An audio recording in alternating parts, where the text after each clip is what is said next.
Hello everyone, welcome to our day one lecture from AP Calculus. This lecture here will get you guys ready for our first day of school on Monday.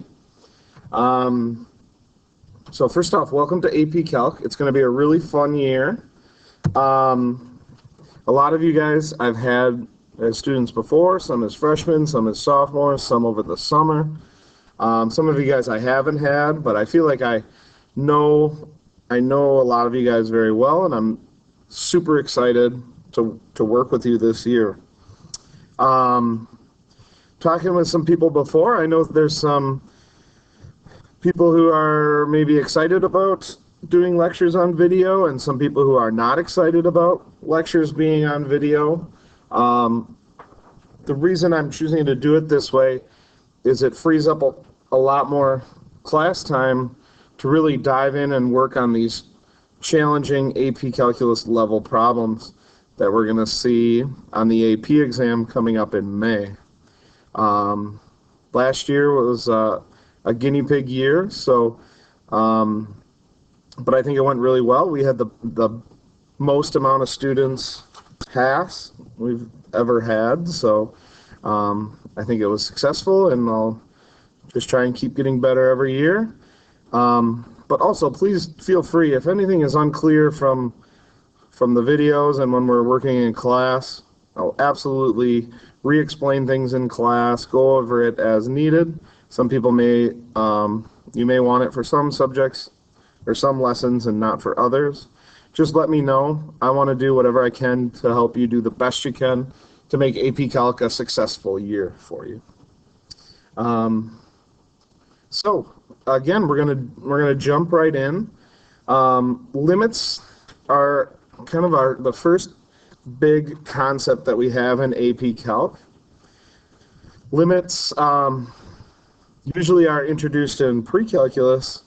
However, due to the high number of snow, cold days that we had last year, we didn't get it in during the school year last spring. And so I didn't do it over the summer, so this is a fresh new topic for everyone. However, lots of things that you learned in pre-calculus will help you with this. In fact, you've already kind of solved some limits if you think back to when we did rational equations. So, first thing to know about limits. They are a powerful tool, okay? Oh, also, sorry, before I start diving in here, the way this is going to work is what you guys need to do is take notes on this lecture. So if you don't have your notebook yet, go ahead and get it. You still got plenty of time. Get your notebook and take these notes. And what I'll do is Monday morning when you come to class to work, you'll just have it out, show me, and you'll get your assignment completion for completing your notes.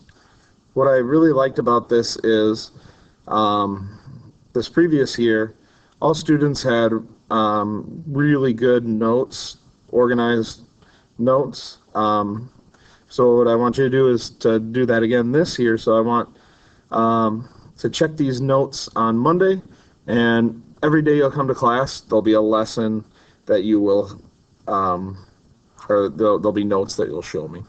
So if you're just watching this video now and you don't have your notebook yet or don't have it out, go ahead and grab one. If you need to go buy one or something, you can watch the video. Just know that you're going to come back and take some notes on it. Okay, so limits are a powerful tool, and they're the foundation of calculus.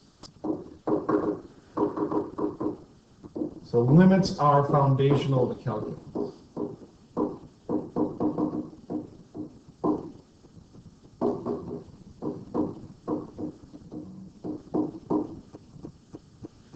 The second big topic that after we do limits and continuity and that we'll get into derivatives, and the derivative itself is formed on the idea of a limit.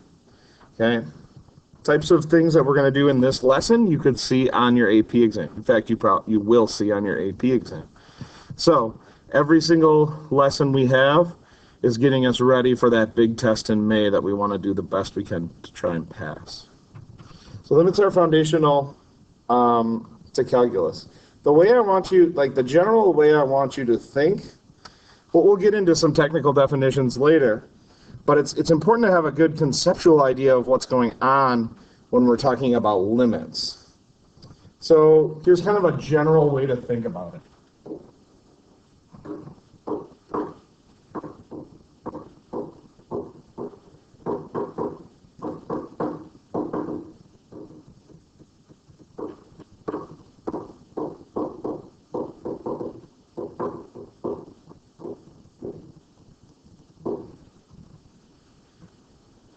So I'm going to say this, and then I'm going to write it out, and then I'm going to say it again just so it starts to really sink in. So what a limit is as we approach an x value of a function, a limit tells us what y value we are approaching. Okay, the limit is equal to the y value that we're approaching. I'll write that out and I'll say it again. Use a different color, just make it stand out.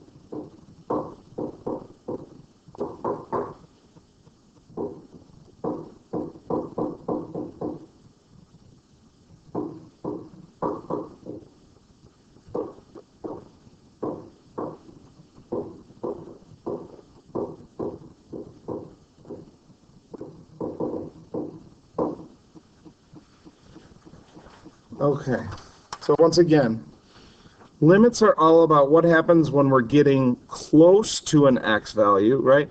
As we get close to an x value on a function, what y value are we getting close to?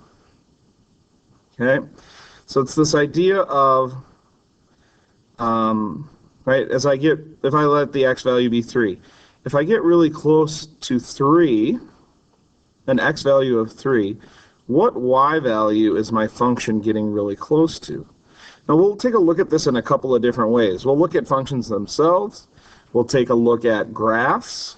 Graphs are what we're going to look at today. I think it's the easiest way to see and understand this idea of a limit is by looking at the graph. But we'll also look at tables. AP Calculus loves to have you analyze information in those three ways, looking at equations and functions, looking at graphs, and looking at tables. Now we should be really used to equations and graphs. Generally, students aren't quite as used to the table. Okay, but we're going to hit all three very hard this year in everything that we do. Okay, so an important note here. Okay, the limit doesn't care what the exact y value is at that exact x value. In fact, the x value that we're doing the limit of doesn't even have to exist. Okay, now if this all sounds weird, that's okay. Usually once we look at it on the graph, it ends up making a lot more sense. So if you feel like, oh, this is already really confusing, don't worry, you're not alone. It was very confusing for me the first time I heard it. After looking at the graphs, it became a lot easier to see. Okay, so I'm going to write that note.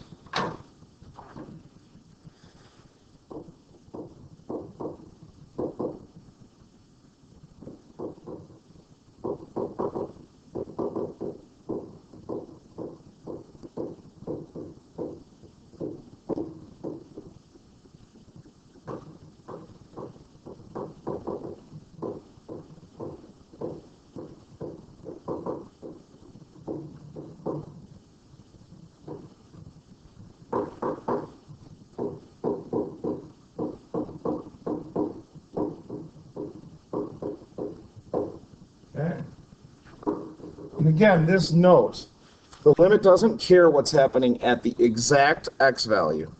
It cares what's happening as we approach that. Okay? Now, at that exact x value, the limit may equal the function. At that exact x value, the limit might not equal the function. Or sometimes the function isn't even defined. Okay? So, the limit is all about what's happening as we approach an x value, not what's happening at that exact x value. So, for example, if I want to do the limit as x goes to 3, I care more about what's happening when x is 2.99 or 3.01 than I do what's happening at exactly 3. Okay, that's what I mean by approaching, getting close. Again, it'll be easier to see when we take a look at this graph. Okay. Okay, so what we're going to take a look at here are, we have three different types of limits. We have limits, we have right-hand limits, and we have left-hand limits. So let's start with right-hand limits.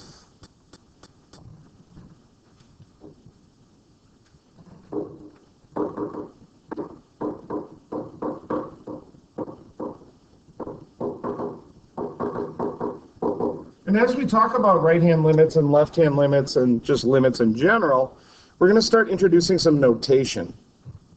The AP exam really cares about notation a lot. Your notation will need to be very, very good. And we need to use it all the time. So you'll use it on your homework assignments, you'll use it on tests, you'll use it to explain things to each other and to me. So the notation is very important. So a right-hand limit is, first off, the notation looks like this.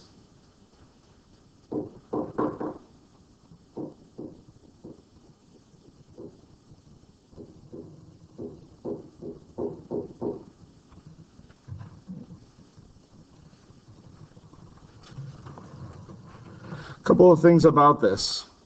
LIM is the notation for limit, so that LIM is meaning limit. That should be pretty intuitive for everyone, right? Just taking off the IT, shorten it to lim, okay? That subscript there, we have X with an arrow pointing to an A with a superscript plus, okay? This means X goes to A. Now, A is just a general variable here. Oftentimes, it'll be a number that we're looking at, like X goes to 3, or X goes to -10, or X goes to infinity. But this is as X goes to A.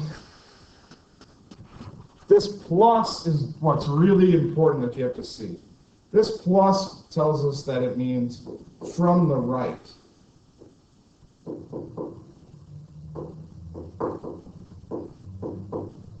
Okay. Which makes sense because we are doing a right-handed limit.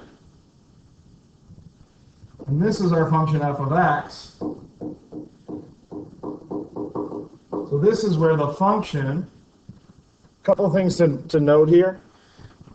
Lim and f of x are written on the same plane. The x goes to a plus is written just a little bit lower. Okay.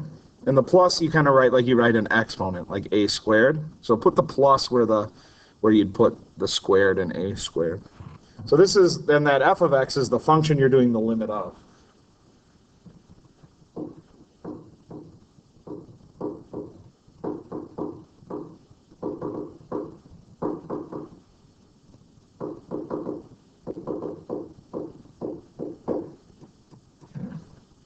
So right-hand limits are all about, right, they are going to equal, so this thing up here will equal the y value of f of x as you approach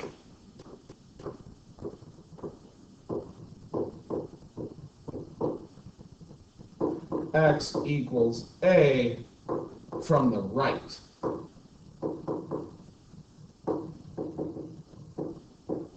So we're approaching from the right side, okay? Now, if you think about a number line, right, the farther right you go, the more positive we are, right? That's the positive side. So that's why they use a plus to help you remember, right? So it's the side you approach from. So we'll be approaching from the right. Okay?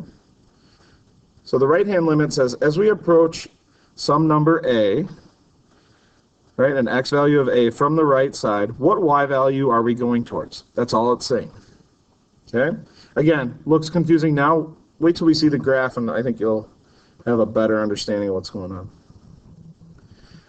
Okay? If a right-handed limit approaches x from the right side, then obviously a left-handed limit we can deduce must approach our x value from the left side.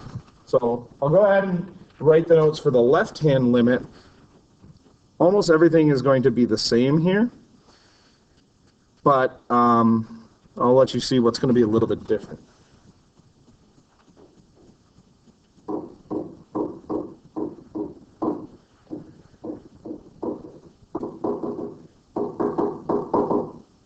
Okay, our left-handed limit notation will look like this. We're still using lim.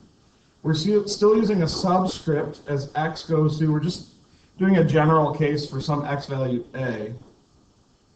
Okay, but one of the things that's going to be different here is for a left-handed limit, right? If we use plus for a right-hand limit, it makes sense to use minus for a left-handed limit. So that a has a little superscript minus there. Okay,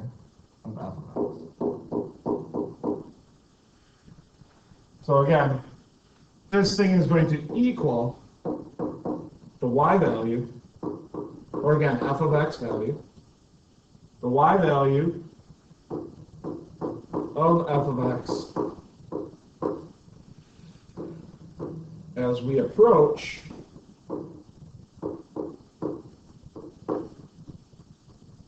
x equals a from the left.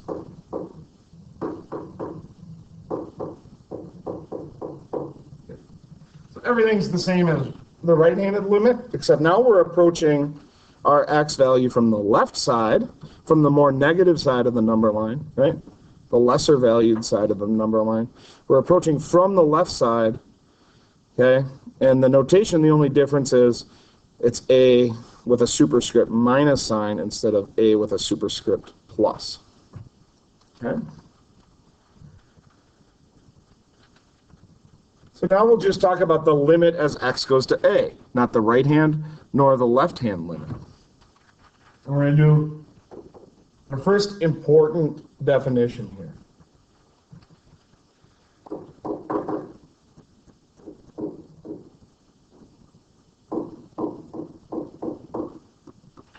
Okay.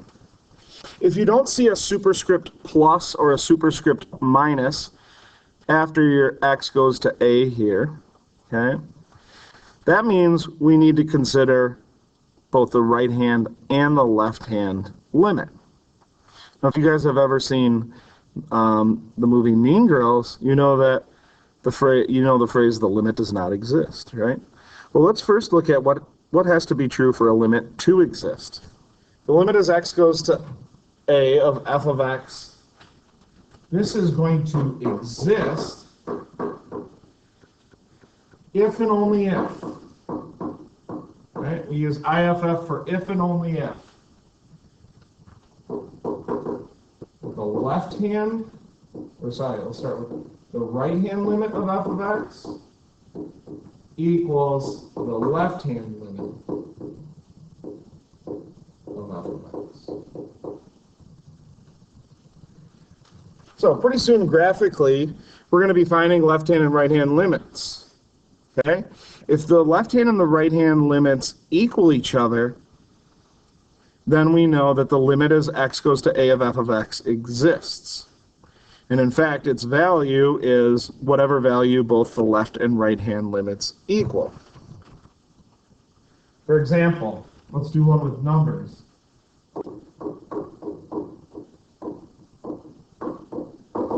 Let's say the limit as x goes to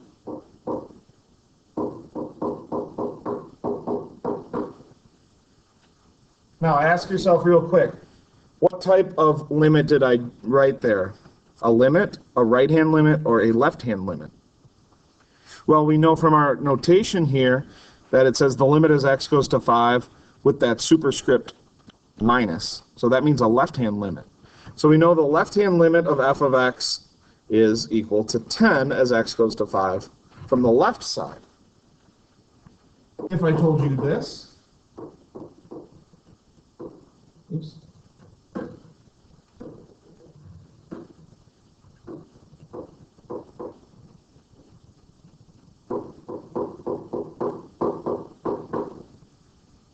Okay. So now I told you, right? Think about what that is.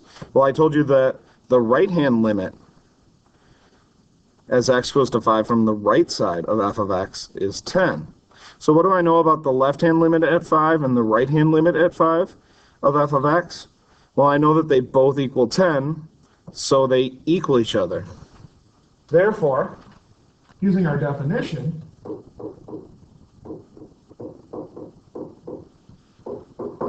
I know that the limit as x goes to 5, right? The limit as x goes to 5. Notice there's no plus or no minus superscript here. I know the limit as x goes to 5 of f of x. I know that, number one, it exists. And I know that the limit as x goes to 5 of f of x equals 10. Okay, so the number it equals is equal to the number of these. Okay? Conversely, if our left-hand limit and right-hand limits are different, then the limit does not exist. Okay? So, limit as x goes to a of f of x does not exist.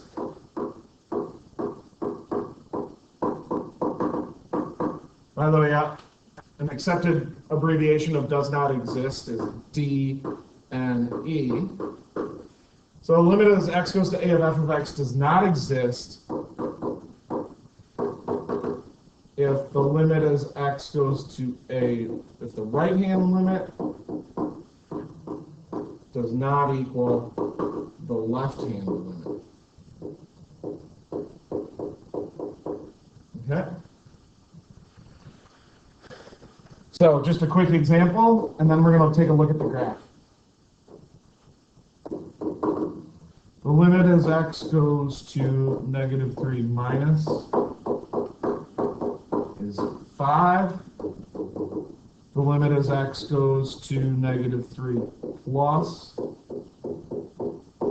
is 4. So the question is, what is the limit as x goes to negative 3 of this function f of x? Well, the limit as x goes to negative 3 here does not exist. Okay. Because the left-hand limit was 5 and the right-hand limit was 4 as x approaches negative 3, that means a limit does not exist. Okay. Let's take a look at a graph, and I'm going to do one. I'm going to kind of talk you through one graph and then let you think about your own graph in the second one. So here's what we have. We have a function f of x. You can go ahead and pause the video right now and just sketch this into your notes real quick. Try and just copy it as accurately as you can from my graph, right? Obviously a rough sketch here. Okay, now that you got that graph sketched, okay, I'm going to ask some limit questions here. Okay? Question number 1.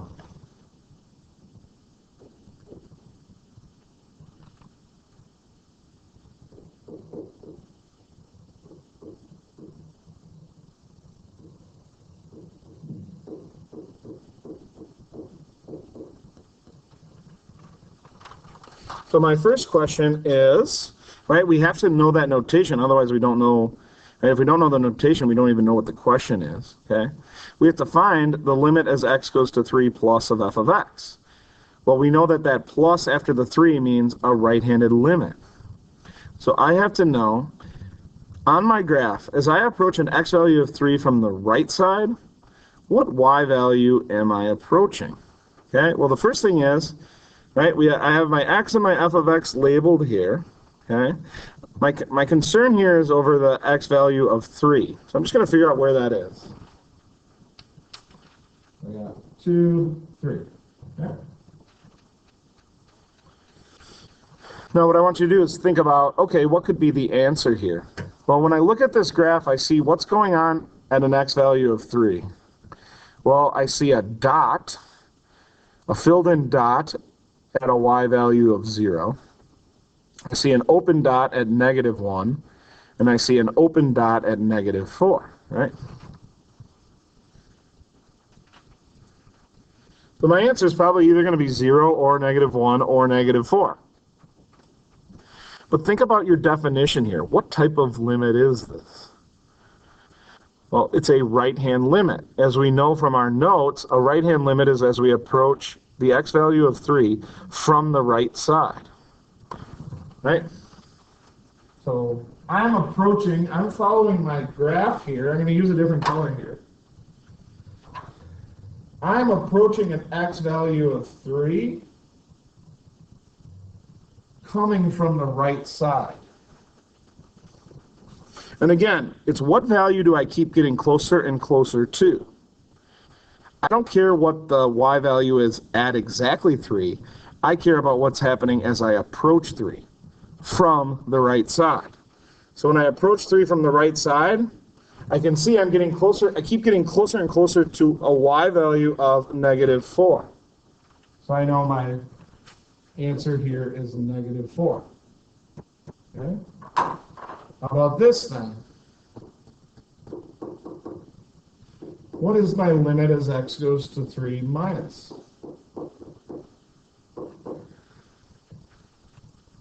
Again, now I'm approaching an x value of 3, and now I have that superscript minus in there, right? Attention to detail is going to be really important here. I'm approaching 3 now, but I'm approaching it from the left side. Okay? I'm approaching from the left side.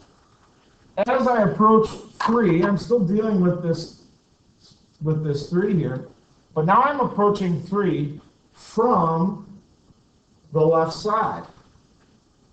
Well, as I approach 3 from the left side, it's pretty clear that the y value that I keep getting closer and closer to is a y value of -1.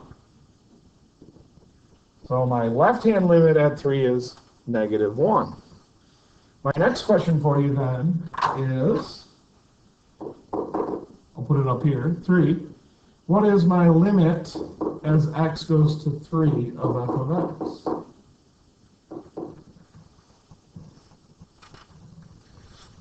Well, now I have to say, okay, is my limit going to exist, or is this limit not going to exist? Well, in order to answer that question, I have to consider both the right and the left-hand limits. Well, I already prompted you to do so with questions 1 and 2, right? So my left-hand limit, I know, is -1. That was question 2. My right-hand limit was -4. That was question 1. My left-hand and right-hand limits are different. Well, that tells me that the limit as x goes to 3 of f of x does not exist.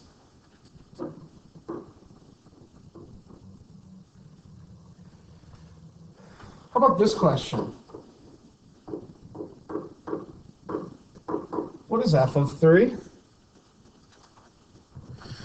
Now notice, did I use any limit notation here? No, right? I didn't write limit. I just want to know what is f of 3. Now this is a question that we learned about when we first started learning about functions, probably in Algebra 1, certainly in Algebra 2. So f of 3 cares about, that one does care about what's happening at 3. Limits don't. Limits care about what we're approaching. F of 3 then would equal 0.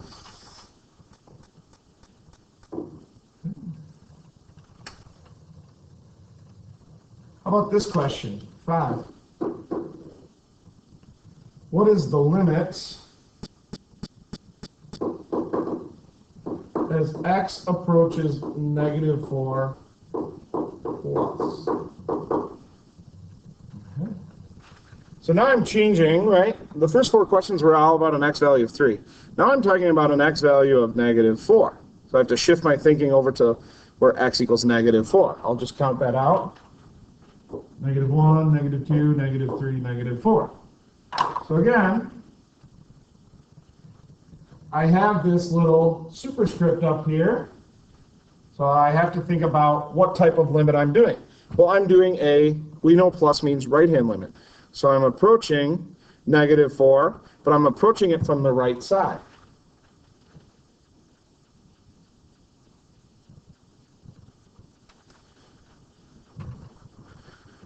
So what is my limit as x goes to -4 plus, right? My right-hand limit at -4.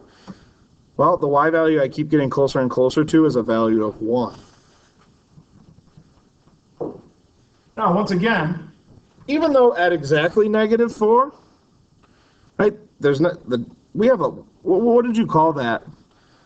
What's happening at -4? What would you have called that in pre-calculus? Well, you should remember that's a hole. So even though there is a hole at x equals -4, even though f of -4 is undefined, limits don't care what's happening at -4. It cares what's happening as we approach -4. That's what I mean by approach. We keep getting closer and closer to a y value of 1. So my limit as x goes to -4 from the right side is 1. What would be my left-hand limit?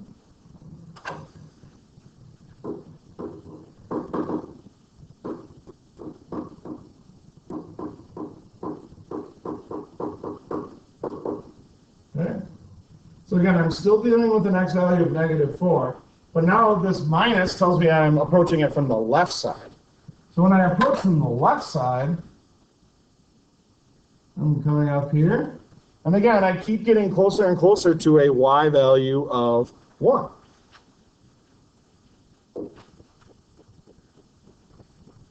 And again, I don't care, limits, right, when I'm evaluating a limit, I don't care that there's a hole there or not a hole there. I just care what I'm approaching.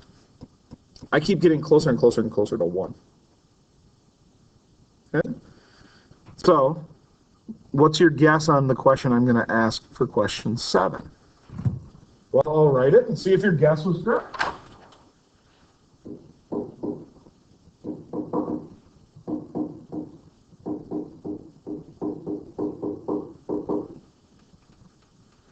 Well, I'm going to ask, what's the limit as x goes to -4? Not the right-hand or the left-hand limit, just the limit as x goes to -4.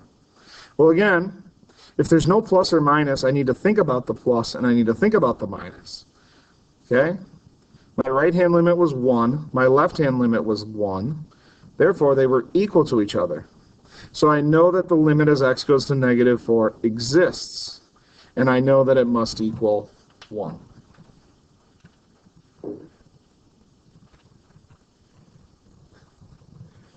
What I want you to think about is, where would another x value be on this graph? What's another x value where if I do the limit as x goes to that number, I'm going to get a limit that does not exist? Well, again, if I want a limit to not exist, I want the right-hand and the left-hand limits to be different. So I would look at x equals -2, right? Approaching here, my right-hand limit as x goes to -2 would be -1. My left-hand limit as x approaches -2 would be +3. Those are two different answers. So I know right away the limit as x goes to -2 does not exist. The right-hand limit would be -1. The left-hand limit would be 3. Therefore, they're different. Therefore, the limit does not exist. Okay?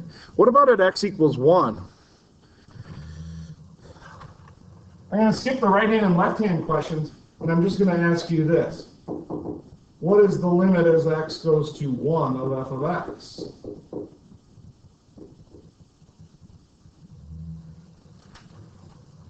Now, I wasn't prompted with a right-hand and left-hand question here, but I still need to consider both of them. To know whether or not this limit exists, I have to consider the limit as x goes to 1 plus, and I need to consider the limit as x goes to 1 minus. Well, thinking about it visually here, as I approach an x value of 1 from the right side, I'm approaching negative 2. From the left side, I'm also approaching negative 2. So I know that the limit must equal negative 2. Okay? How about this question, number 9? What is f of 1? Okay?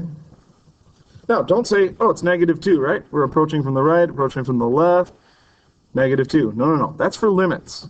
When I ask you f of 1, I want to know when x equals 1, exactly what is our y value. Well, f of 1 here would equal positive 2. Okay. Sorry, this video is getting a little bit long. They won't all be that long this year. I just wanted to get a little bit longer one here for the first one, since you guys didn't have any of this in the spring. So let's take a look at a new graph. Okay, again, you can pause the video quick and go ahead and sketch out this graph to the best of your ability. And what I'm going to do is I'm going to ask you several questions here. And then what I want you to do is pause the video and answer all of those questions on your own. Then unpause it and I'll give you all the answers and we'll be done for today. Okay. So here's question 1.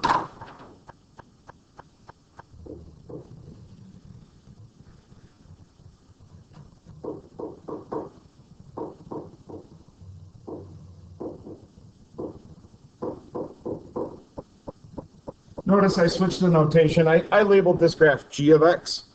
So now I'm just using g of x instead of f of x. It's no different, just a different function letter.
Okay, so go ahead and pause the video quick, and I want you to answer those 4 questions to get it, and then go ahead and I'll give you the answers, and just check to see how you did. Okay, if you make a mistake, don't worry about it. You can revise it. Okay, we're back. So my first question is the limit, right? Reading the notation here, I read that as, what is the right-hand limit as x goes to 2 of g of x? So first off, I'm dealing with an x value of 2, which would be right here. This plus tells me that I'm doing a right-handed limit. So I'm approaching 2 from the right side. While I do that, I'm approaching a y value of 1, 2, 3, 4. You should get 4 for number 1. Number 2 says the limit as x goes to negative 6. So I got to figure out what that is. 1, 2, 3, 4, 5, 6. So here's negative 6. Now I notice here that it didn't ask me for a right-hand or a left-hand limit. It just asked, what is the limit as x approaches negative 6? So whenever I get asked this question, I have to consider what's the right hand, what's the left hand. Right? That's negative 6. My right-hand limit is 2. My left-hand limit is 2. Therefore, my answer to this question is 2. Question number 3 is dealing with an x value of negative 10. but it's a left-hand limit.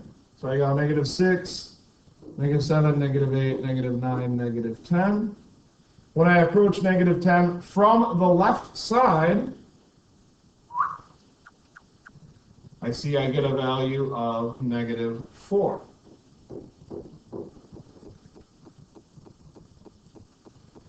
And my last question here, the limit as x goes to 8 of g of x. So I got to go out to an x value of 8. 1, 2, 3, 4, 5, 6, 7, 8. Once again, this wasn't a question about a right-hand or a left-hand limit. It was just asking what's the limit as x goes to 8. But I need to consider both. My right-hand limit here is 2, 4, 6, 8. So my right-hand limit is 8. My left-hand limit is 1.